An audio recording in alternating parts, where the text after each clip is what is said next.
guys. We're going to do it afterwards. Okay. I gotta. Look, Jesse, how far back? Like A little bit further back. all right, everyone. Even if you're taking pictures, though, you still have to back up a little bit. So give them some space. Back up a little bit. Back up, please.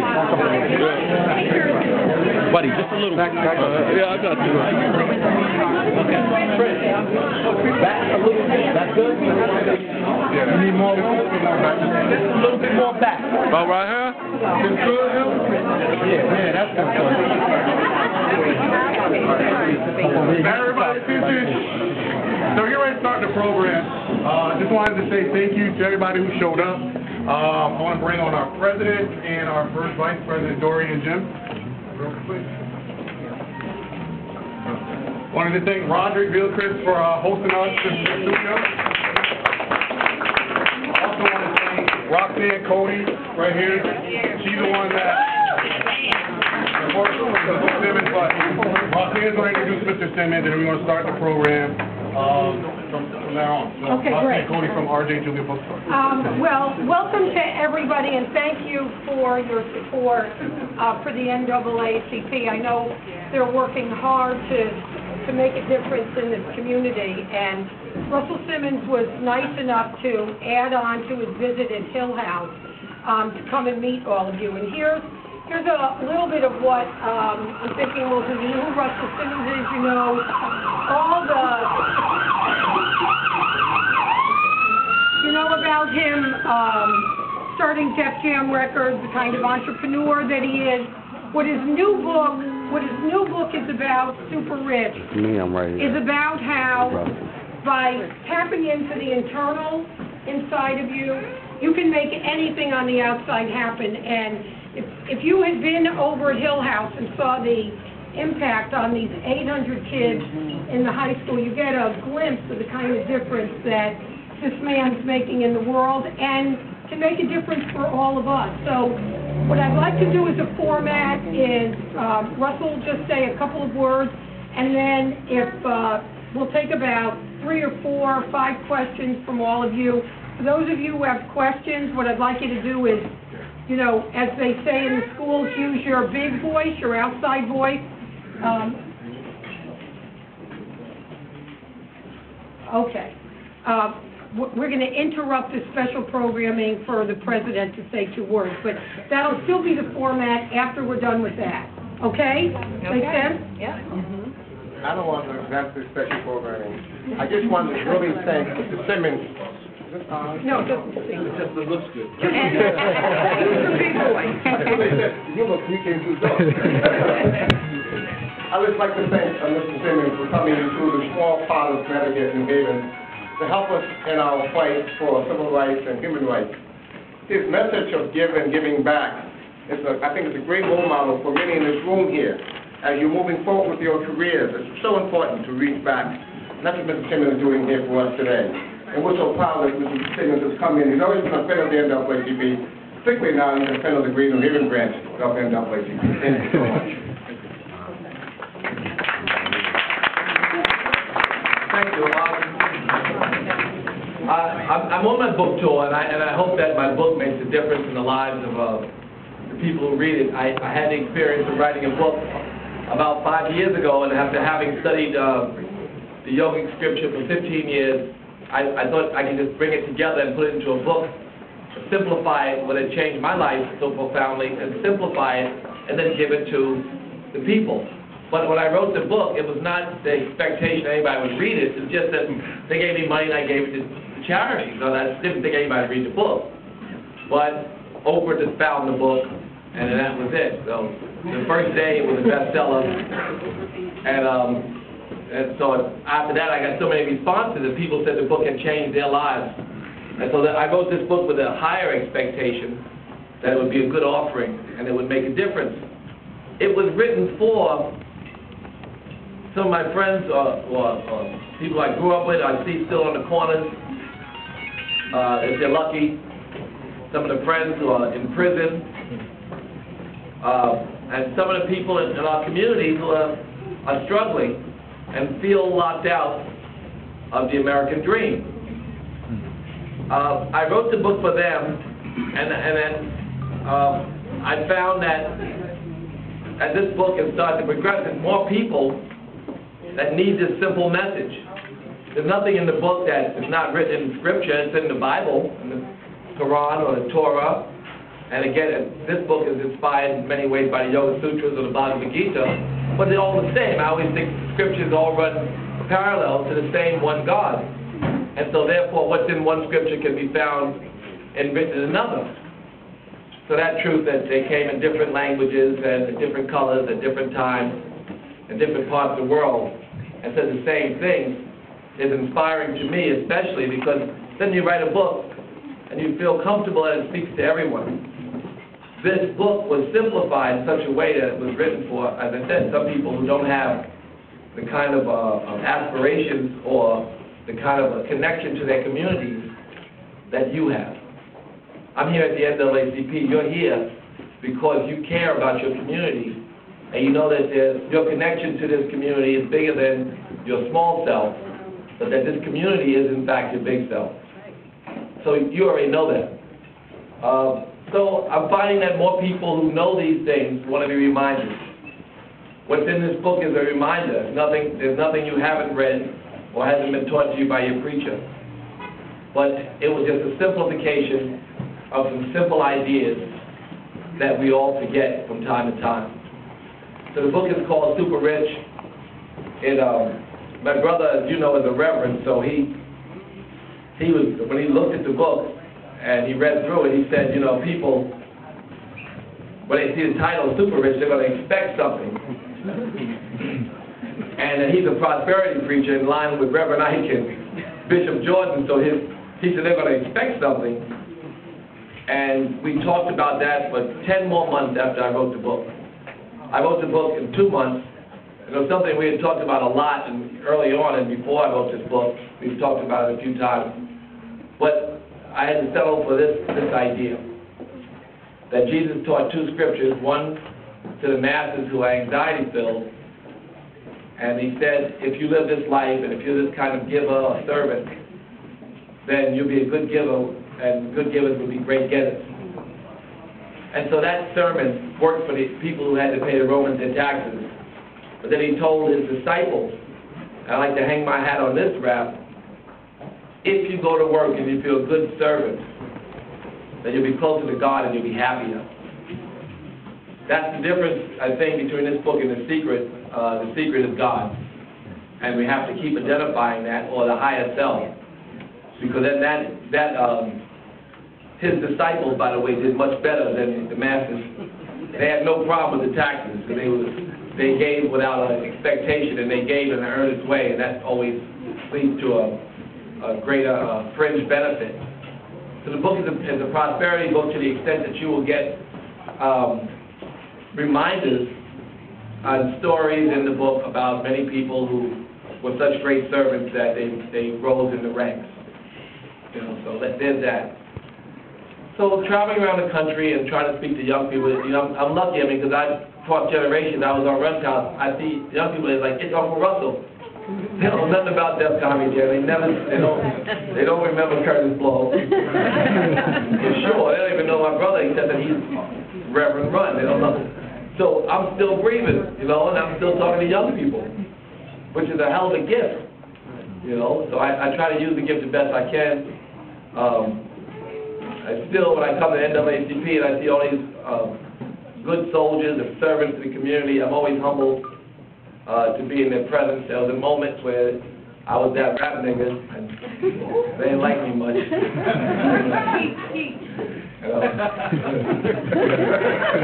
You be wrong. I want to take a few questions back. But you know, but honestly, there's a connection of generations, and language is small, and attention is much bigger. Most of you are you're young enough, you grew up with rap, you know exactly that there's such great reflections of our sadness sometimes, and sometimes our greatness. And that's just the reality, and poets always will do that and be that. So that's what we should be proud of about them. So I'll take a few questions. She stopped me in a minute. I said, you can't say that.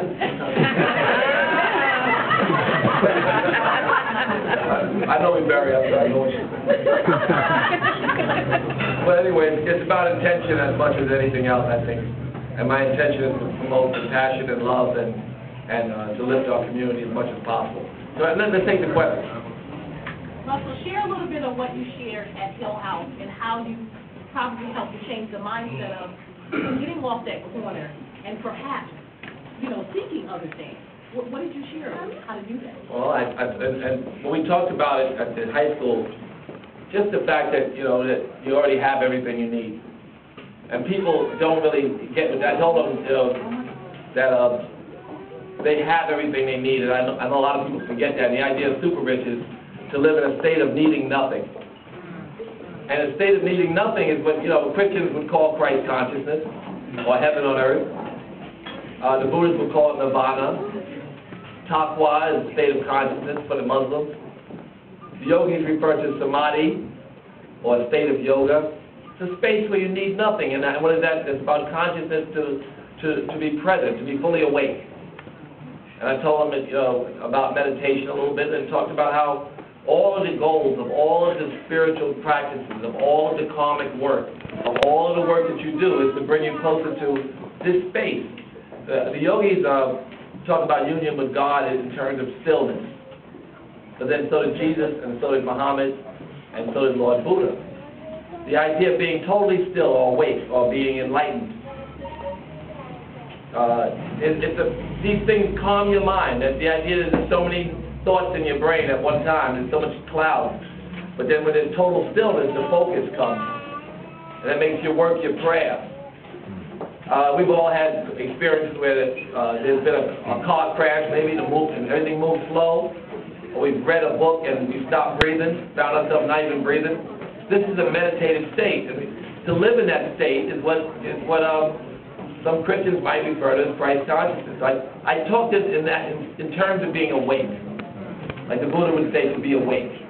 And so this idea of super rich is a state of heightened sensitivity and awareness. And meditation is a simple chapter on it.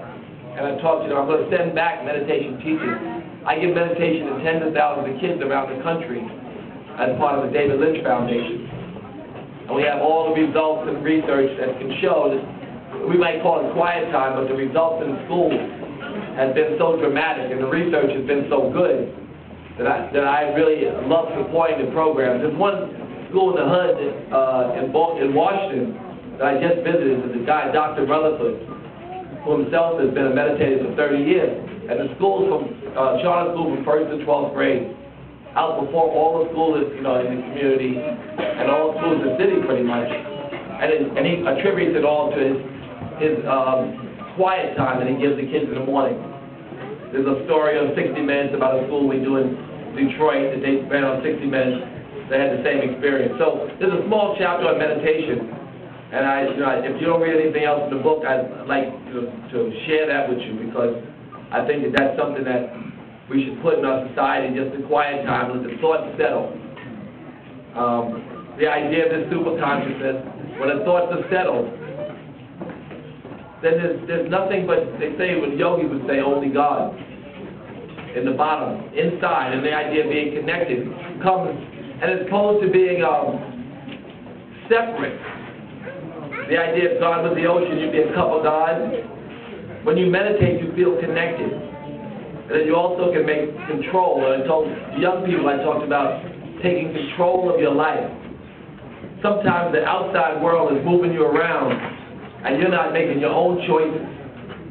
And so when you sit in stillness, or when you can become the watcher, you can make choices. So the watcher sees life as a movie, and he's playing the lead role. He's not an extra. A lot of us are extras. A lot of what happens with the collective, they move in a direction that everybody knows is wrong in their heart, but everybody keeps going. We want to be able to get off the train as individuals. So I have many, many examples of where I see the collective. We didn't mention on the news today the 15,000 Africans who died for lack of clean water. We don't mention maybe the worst karmic abuse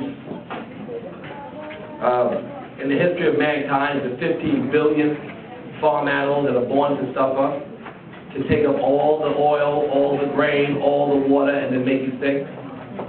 we don't mention, on a day-to-day, the way we choose and what suffering we talk about is completely unconscious.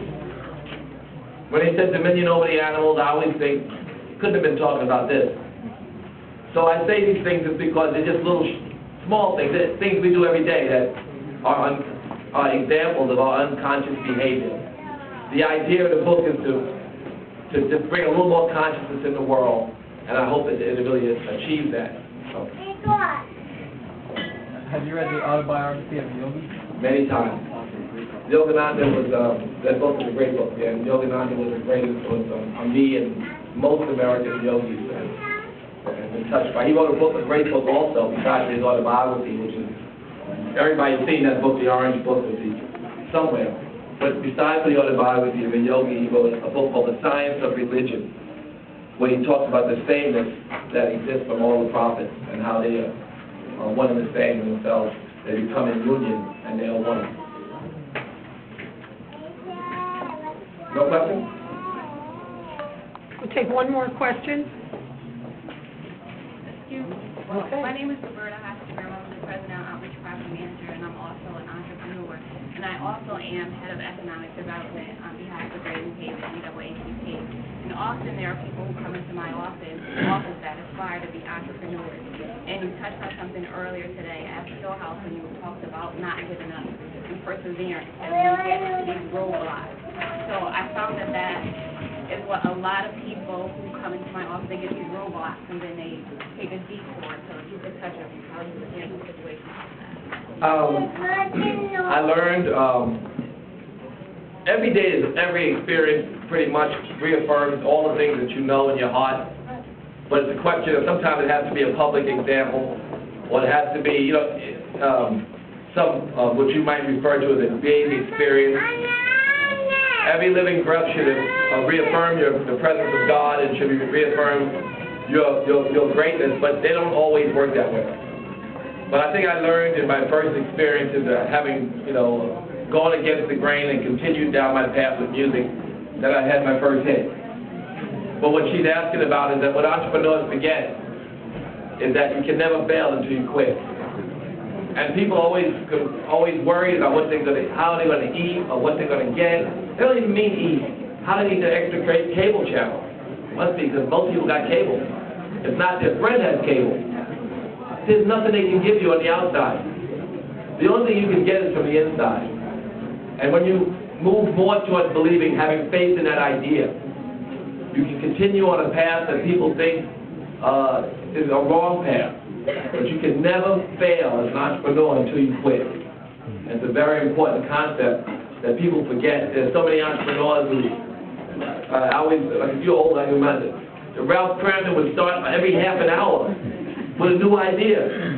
Then he'd say, Alice, I love you, or you're right, or whatever. That's it. Like it was over. And entrepreneurs have to be resilient. Yogananda said the imagination is God, right? And he said the imagination is God, but he had a Kriya Yoga path.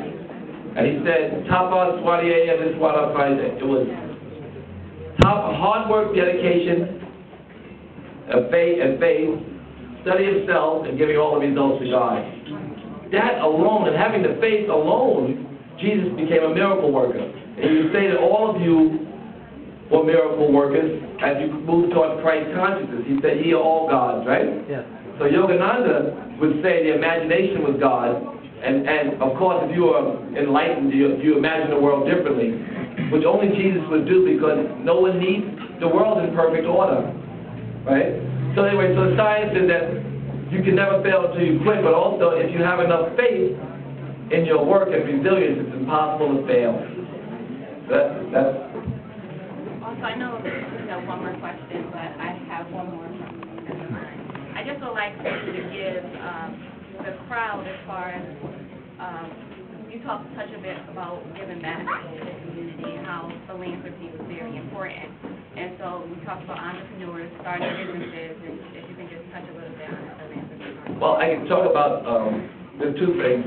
Like I said, the first sermon was about training. Those good givers would have expectations. So the good givers were great getters. So there's that. There's first is the entrepreneur who wants to find a dharma or a business that really enhances the world. There are many things you can sell that make you and your client happy. You can sell your client drugs and you can both go away happy. You can sell your